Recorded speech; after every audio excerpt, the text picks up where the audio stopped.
नमस्कार, मैं कुलदीप अनु स्पेक्ट्रम की ऑनलाइन क्लासेज में आपका फिर से एक बार स्वागत करता हूँ। पिछले क्लास में हमने बात की थी पाचन तंत्र की स्ट्रक्चर की, जिसमें पाचन तंत्र कैसा होता है और उनके ऑर्गन कहाँ कहाँ स्टेबल होते हैं उसके बारे में पढ़ा था। इस वीडियो में बात करेंगे कि जो डाइजेस्टिव सिस्टम के पार्ट है वो पार्ट कौन कौन से हैं और उनकी स्ट्रक्चर कैसी है, वो क्या काम करते हैं, कहाँ स्टेबल होते हैं।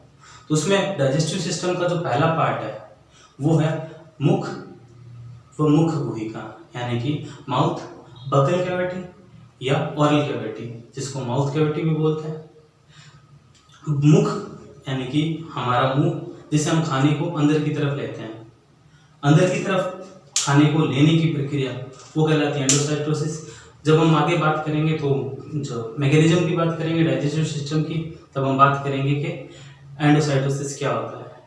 अभी हम बात करते हैं, पहला पार्ट है हमारा आहार नाल के स्ट्रक्चर का, जो है मुख और मुख गुहिका यानी कि माउथ और बकल कैविटी, जिसमें कुछ भाग होते हैं। जिसमें से पहला भाग है तालु। ये बकल कैविटी के ऊपरी भाग को बनाता है, यानी कि अगर हम बकल कैविटी ओरल कैविटी की बात करें तो उसमें जो ऊपरी छत होती है वो बनी हुई होती है तालु की, यानी तालु छत का निर्माण करता है।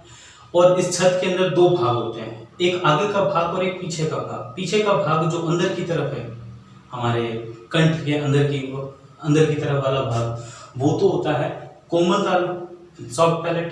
और आगे की तरफ जो भाग होता है, जो बाहर होता है, वो होता है कठोर पैलेट, यानी कि हार्ड होता है, हार्ड तालु। उसके अलावा इसके अंदर एक पेशीनुमा संरचना होती है जिसको हम जीवा या जीभ कहते हैं, टंग। ये पार्श्व भित्ति पर तथा इसके नीचे वाले भाग यानी अधर तल पर जुड़ी हुई रहती है। यानी कि अगर हमारे मुख कैविटी की बात करें, माउथ कैविटी की, तो जो जीवा है वो पार्श्व में यानी साइड में और नीचे की तरफ अधर तल पर कनेक्टेड रहती है। जिस हिस्से से ये कनेक्टेड रहती है उसको एक नाम दिया जाता है, उसको बोला जाता है फ्रेनुलम लिंगुअल।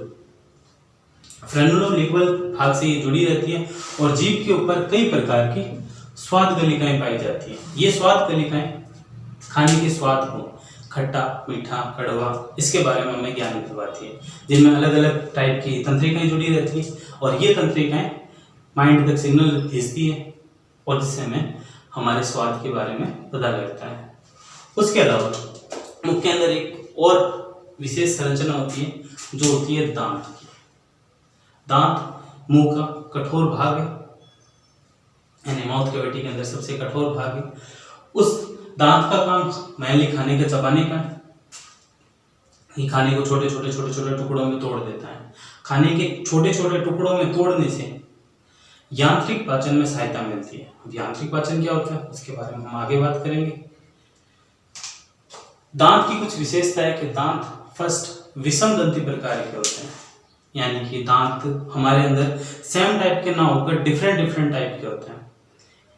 कुछ दांत अलग किस्म के, कुछ दांत अलग किस्म के। वैसे हमारे अंदर 4 प्रकार के दांत होते हैं। फर्स्ट टाइप जिसको कृतनक बोलते हैं, जो हमारे अंदर प्रत्येक जबड़े के अंदर ऊपर की तरफ और नीचे की तरफ अगर हम हाफ डिवाइड करें तो दांत की संख्याओं को ज्ञात करने के लिए एक सूत्र है 2 1 2 3, जिसमें 2 लेफ्ट साइड में, 2 राइट साइड में, प्रत्येक जबड़े में 4 दांत कृतनक के होते हैं। और एक दांत लेफ्ट साइड में, एक दांत राइट साइड में, टोटल 2 दांत रदनक के होते हैं, जो खाने का चीर फाड़ करने का काम करता है। कृतनक खाने को छोटे छोटे टुकड़ों में तोड़ने का काम करता है। उसके अलावा 2 दांत लेफ्ट, 2 दांत राइट में, टोटल 4 दांत हमारे अग्रचर्णक के होते हैं, मोलर दांत जिनको बोलते हैं। उसके अलावा 6 दांत टोटल 3 के सेट में, 3 और 3 लेफ्ट में, 3 राइट में, 6 दांत अग्रचर्णक के कहलाते हैं। कृतनक, रत्नक, चर्णक और अग्रचर्णक, कुल मिलाकर ये वाले जो है 16 दांत एक जबड़े में और ऊपर वाले जबड़े में दूसरे 16 दांत, यानी टोटल 32 दांत। उसके अलावा हमारे दांतों की खास विशेषता होती है कि ये द्विबार दंती होते हैं। द्विबार दंती का मतलब है दांतों का 2 बार आना, यानी कि कुछ दांत जो है हमारे जन्म के थोड़े टाइम बाद में आते हैं, जिन दांतों को हम दूध के दांत कहते हैं, वो छोटे बच्चों में कुछ समय के बाद में गिर जाते हैं। उसके बाद में उसकी जगह पर दूसरे आते हैं, उनके टूटने के बाद में दूसरे दांत आते हैं, वो स्थायी दांत कहलाते हैं। वो हमारे अंदर परमानेंट रहते हैं कुछ टाइम तक, बूढ़े होने पर धीरे धीरे वो भी टूट जाते हैं। उसके अलावा हमारे दांत गर्त दंती प्रकार के होते हैं। गर्त का मतलब वैसे तो होता है गड्ढा, यानी हमारे दांत जो है किसी गड्ढे में धसे हुए रहते हैं। अब गड्ढा यहाँ पर, तो गड्ढा जो है वो मसूड़े जो है मसूड़ों के अंदर धसे हुए पाए जाते हैं, इसलिए हमारे दांतों को गर्त दंती बोला जाता है। यानी हमारे दांतों को मेनली विषम दंती प्रकार के दांत बोला जाता है, द्विबार दंती बोला जाता है, गर्त दंती बोला जाता है। विषम दंती क्यों बोला जाता है? क्योंकि अलग अलग टाइप्स के। द्विबार दंती 2 बार आते हैं जीवन काल में, इसलिए गर्त दंती गड्ढों में यानी मसूड़ों में धसे हुए हैं, इसलिए। दांत की स्ट्रक्चर में मुख्य रूप से 3 भाग होते हैं। एक भाग इसका शिखर भाग जो बाहर की तरफ होता है, जो हमें दिखता है। सेकंड भाग ग्रीवा भाग, यानी इसकी जो गर्दन वाला हिस्सा है वो मसूड़ों के अंदर धसा हुआ रहता है। और तीसरा इसका मूल जो नीचे अस्थि में, जबड़े की अस्थि के अंदर कनेक्टेड रहता है। दांतों का निर्माण डेंटिन नामक एक कठोर पदार्थ से होता है, जो दांत की कोशिकाएं, जिनको दंत कोशिकाएं कहते हैं, इन दंत कोशिकाओं के द्वारा निर्मित किया जाता है। इसके अलावा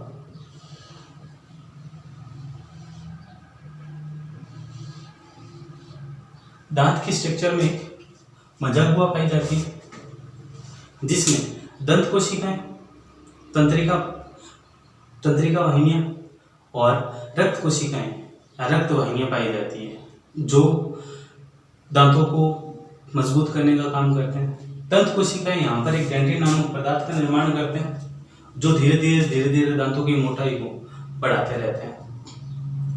एक निश्चित उम्र तक, यानी निश्चित जीवन काल की निश्चित सीमा तक दंत कोशिकाएं डेंटिन पदार्थ का निर्माण करती है। उसके बाद में दंत कोशिकाएं निष्क्रिय हो जाती है और अपना कार्य बंद कर देती है। उसके बाद में दांत पुनः नहीं बनते। तथा दांत का शिखर भाग एक कठोर पदार्थ इनिमल से कवर रहता है, जो दांतों की सुरक्षा करता है। जब हम खाना खाते हैं तो खाना खाने के दौरान कुछ खाना अगर हमारे दांतों में रह जाता है तो उससे हमारे मुंह में एसिड बनने लगता है, जिससे हमारे दांतों की सुरक्षा करता है। इसके बाद दूसरा मुख्य पार्ट है, वो है ग्रसनी। ग्रसनी मुख, गुहा और ग्रसिका, इन दोनों के मध्य का एक छोटा सा भाग है, जो मुख्य रूप से दो तंत्र में मुख्य भूमिका निभाता है। पहला तंत्र पाचन तंत्र में और दूसरा श्वसन तंत्र में। श्वसन तंत्र के अंदर भी ये श्वास लेने में हेल्प करता है और पाचन तंत्र में ये पाचन क्रिया को भी करवाने में सहायता करता है। ग्रसनी यानी फेरिंग्स के 3 भाग होते हैं। पहला भाग है जिसको बोलते हैं मुख ग्रसनी यानी कि ओरोफेरिंग्स। दूसरा भाग है जिसको बोलते हैं नासाग्रसनी यानी कि नोजोफेरिंग्स। और तीसरा भाग है जिसको बोलते हैं कंठ ग्रसनी यानी कि लैरिंगोफेरिंग्स। ये तीनों के तीनों भाग जो है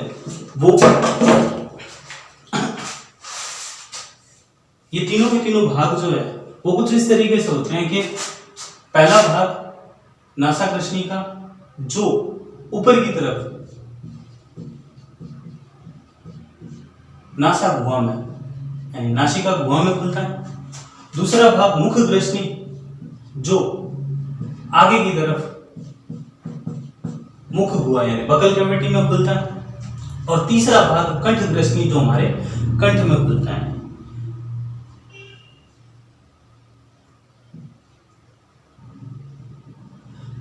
कंठ में खुलने के बाद में यहाँ कंठ ग्रसनी के जस्ट बाद में 2 पाइप होते हैं, जो एक दूसरे के साथ में एक दूसरे के आगे पीछे कनेक्टेड रहते हैं।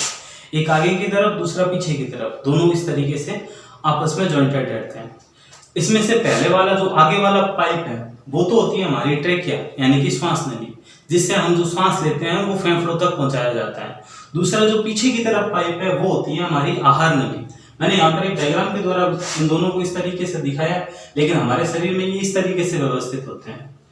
ये जो दोनों पाइप हैं, इसमें जो छिद्र है यानी कंठ ग्रसनी के पीछे वाले हिस्से में 2 छिद्र पाए जाते हैं, जिसमें से पहला जो छेद है उसको जो श्वास नली के ऊपर होता है उसको बोलते हैं ग्लोटिस यानी कि घाटी, और दूसरा जो छिद्र है जो ग्रसिका के ऊपर होता है उसको बोलते हैं ग्लट यानी कि निगल द्वार। घाटी अग्र भाग में यानी कि आगे वाले पाइप में ट्रेकिया के ऊपर होता है, और निगल द्वार पश्च के भाग में यानी कि ग्रसिका के ऊपर पाया जाता है। ग्लोटिस के जस्ट ऊपर की तरफ एक छोटा सा ढक्कन पाया जाता है कि जब हम सांस लेते हैं, श्वास के दौरान जब हवा अंदर जाती है और उसी दौरान अगर हम भोजन ग्रहण कर रहे हैं तो ये एपिग्लोटिस इस ट्रेकिया वाले पाइप यानी ट्रेकिया वाले छिद्र के जस्ट ऊपर की तरफ आकर कवर हो जाता है, जिससे ये बंद हो जाती है। यानी कि जब हम यहां से खाना खाते हैं तो जब खाना यहां अंदर आता है तो अंदर आने पर ये ऊपर वाला ढक्कन जिसको एपिग्लोटिस कहते हैं, ये एपिग्लोटिस इसको कवर कर देता है, जिससे खाना सीधा इस पीछे वाले पाइप में जाएगा। जब हम खाना नहीं खा रहे होते हैं तब ये खुला रहता है। तो सामान्य स्थिति में ग्लोटिस के ऊपर वाला ढक्कन एपिग्लोटिस वो हमेशा खुला रहता है।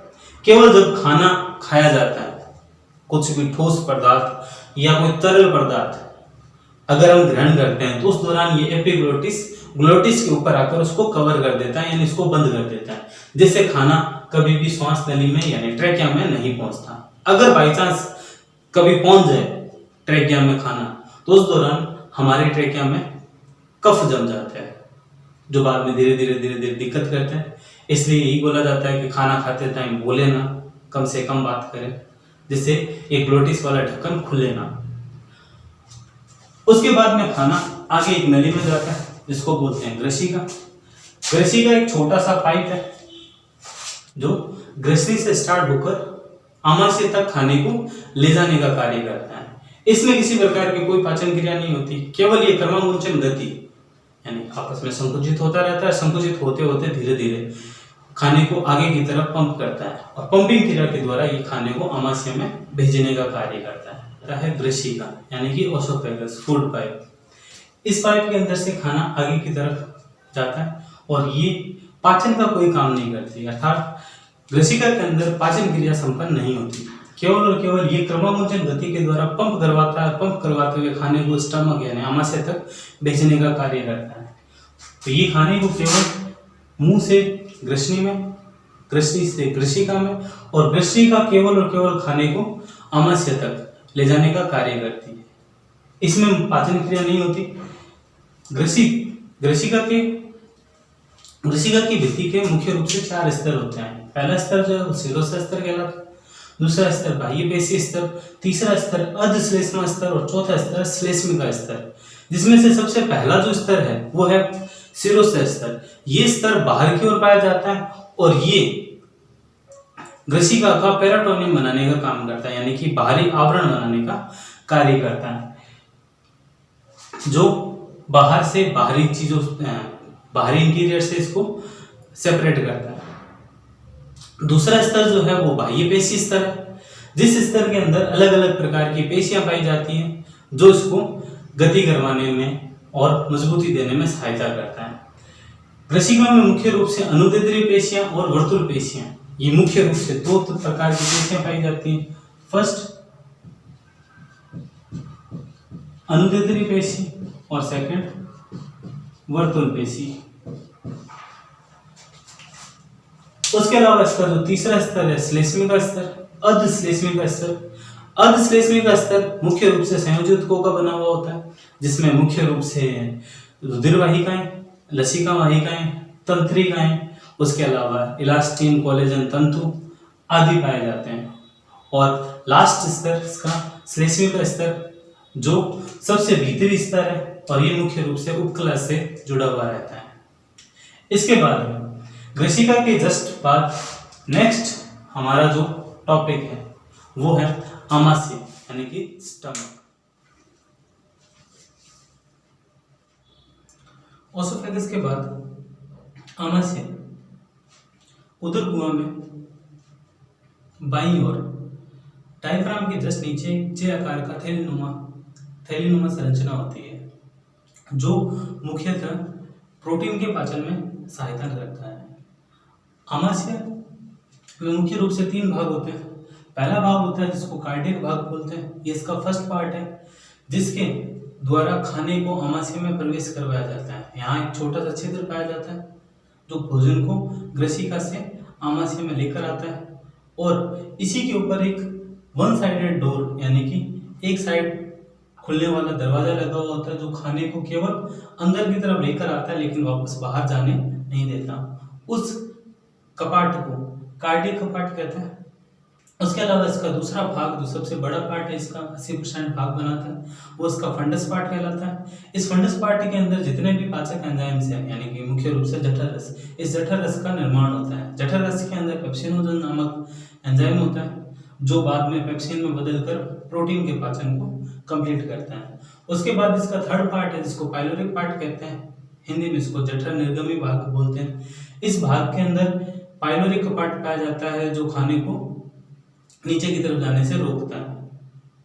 इसके बाद में बात करते हैं तो इसकी भित्ति की यानी कि आमाशय की जो भित्ति है उसमें भी 4 परतें पाई जाती है यानी कि 4 स्तरों का बना हुआ होता है। वही पहला स्तर सिरोसा स्तर, दूसरा पेशी स्तर, तीसरा अधश्लेष्मा और श्लेष्मा स्तर। इसकी जो श्लेष्मिका स्तर है यानी कि जो सबसे भीतरी स्तर है वो थोड़ा मोटा और वलयित होता है यानी कि इनमें छोटे छोटे वलय पाई जाती है और इसकी जो उपकला है वो सरल स्तंभाकार प्रकार की होती है यानी इनकी जो उपकला कोशिकाएं वो सरल स्तंभाकार होती है और इनका कार्य केवल और केवल श्लेष्मा का निर्माण करना है। श्लेष्मा एक चिपचिपा गाढ़ा पदार्थ है जो आमाशय की सुरक्षा करता है। कि जब यहाँ पर पाचक एंजाइम्स बनता है तो इन पाचक एंजाइमों में मुख्य रूप से पेप्सिनोजन बनता है और इस पेप्सिनोजन के साथ में यहाँ पर हाइड्रोक्लोरिक एसिड यानी एसिल अम्ल का निर्माण होता है। एसिल एसिड यहाँ पर आमाशय की भित्ति को गलाने की क्षमता रखता है यानी कि आमाशय को नष्ट कर सकता है, इसलिए इसकी सुरक्षा के लिए यहाँ पर श्लेष्मा का निर्माण करवाया जाता है। इसकी उपकला में 2 प्रकार की ग्रंथियां पाई जाती हैं। उपकला के अंदर छोटे छोटे वलन होते हैं, उन वलनों के अंदर जहाँ ये वलीयत होती है उस जगह पर 2 प्रकार की ग्रंथियां पाई जाती है। पहली ग्रंथि है जिसको जठर ग्रंथि कहती है जिसका मुख्य काम जठर रस बनाने का है और दूसरी ग्रंथि है जिसको जठर निर्गम ग्रंथि कहते हैं जिसका मुख्य काम श्लेष्मा बनाने का है। इन्हीं ग्रंथियों की कोशिकाओं में 2 प्रकार की कोशिकाएं पाई जाती हैं। पहली कोशिका जिसको जाइमोजन कोशिका कहते हैं, जाइमोजन कोशिका का मुख्य काम पेप्सिनोजन एंजाइम्स बनाने का है, ये पेप्सिनोजन एंजाइम का निर्माण करती है। और दूसरी कोशिका जिसको अम्लजन कहते हैं, नाम से ही इसका मतलब है जाइमोजन यानी कि जो एंजाइम्स को बनाए और अम्लजन जो अम्ल को बनाए। और यहाँ पर अम्ल जो बनता है वो हाइड्रोक्लोरिक एसिड बनता है। हाइड्रोक्लोरिक एसिड का मुख्य काम यहाँ पर पेप्सिनोजन एंजाइम को सक्रिय करना होता है। पेप्सिनोजन एंजाइम यहाँ पर निष्क्रिय अवस्था में होता है जो पाचन क्रिया नहीं कर पाता। इसको सक्रिय करने के लिए इसको अम्लीय माध्यम की आवश्यकता होती है और अम्लीय माध्यम की आवश्यकता के लिए यहाँ पर एसिल अम्ल का निर्माण करवाया जाता है जिससे पेप्सिनोजन सक्रिय होकर पेप्सिन नामक एंजाइम में परिवर्तित हो जाता है जो प्रोटीन के पाचन को कंप्लीट करता है। इसके बाद में पाइलोरिक पार्ट आगे चलकर छोटी स्मॉल इंटेस्टाइन में खुलता है। स्मॉल इंटेस्टाइन के 3 भाग होते हैं। पहला भाग जो इसको स्टमक से जोड़कर रखता है उस पार्ट को डेड्यूनम बोलते हैं। दूसरा पार्ट जो डेड्यूनम के जस्ट बाद में एक कुंडलित संरचना होती है जिसको जेजुनम कहते हैं और जेजुनम के जस्ट बाद एक छोटा सा पार्ट जिसको इलियम कहते हैं। डेड्यूनम पार्ट में यकृत के द्वारा निर्मित पित्तरस पित्ताशय में इकट्ठा होने के पश्चात पित्त वाहिनी के द्वारा डेड्यूनम पार्ट में डाला जाता है और उसी तरीके से अग्नाशय ग्रंथि के द्वारा बनने वाला अग्नाशय रस भी डेड्यूनम पार्ट में डाला जाता है। यहाँ पर पित्तरस, अग्नाशय रस और छोटी आंत के द्वारा निर्मित आंतररस, ये तीनों प्रकार के रस अलग अलग एंजाइमों के द्वारा भोजन का पाचन करते हैं जिसमें मुख्य रूप से कार्बोहाइड्रेट जो अब थोड़ा बहुत बच चुका है, वो प्रोटीन जिसका पाचन आमाशय ढंग से नहीं कर पाया, वसा का पाचन किया जाता है। इसके बाद में इसका अंतिम पार्ट इलियम पार्ट है, जिसमें भोजन का अवशोषण होता है। कुल मिलाकर यहाँ पर बात इतनी सी है कि भोजन का कंप्लीट पाचन छोटी आंत के अंदर हो जाता है। स्टार्टिंग में भोजन का पाचन मुख से स्टार्ट हुआ था, जहां लार ने कुछ भोजन कार्बोहाइड्रेट को पचाया था। प्रोटीन का पाचन यहाँ आमाशय में होता है, उसके बाद में वसा का पाचन यहाँ हो जाता है। तो यहाँ कुल मिलाकर कंप्लीट पाचन कंप्लीट हो जाता है, कंप्लीट पाचन हो जाता है। और पाचन के अलावा यहाँ पर अवशोषण की घटना भी होती है, यानी कि पचाए हुए भोजन को अवशोषित करके आवश्यक अंगों तक भेजने का काम भी यहीं पर किया जाता है। अगर बात करें छोटी आंत की भित्ति की, तो छोटी आंत की भित्ति में भी 4 परतें पाई जाती है। जिन 4 परतों में से इसकी जो श्लेष्मिका और अर्धश्लेष्मिका, ये जो 2 परतें हैं, एक श्लेष्मिका जो सबसे भीतरी परत है, उसी के जस्ट ऊपर वाली परत जिसको अर्धश्लेष्मिका कहते हैं, ये वलयित अवस्था में होती है। वलयित अवस्था का मतलब है आपस में वलय बनाकर रहती है इस प्रकार। और इन्हीं वलों को कैंकरिंग वलय बोलते हैं।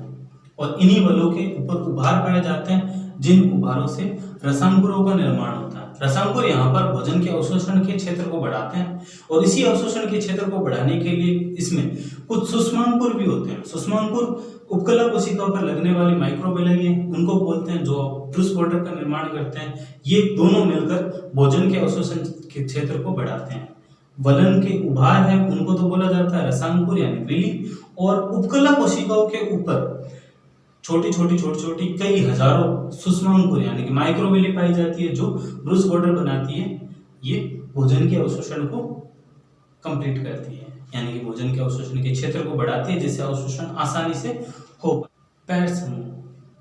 इलियम की लसिका ग्रंथियों में कुछ कोशिकाएं, लसिका ग्रंथियों की कुछ कोशिकाएं जो है वो ग्रुप्स में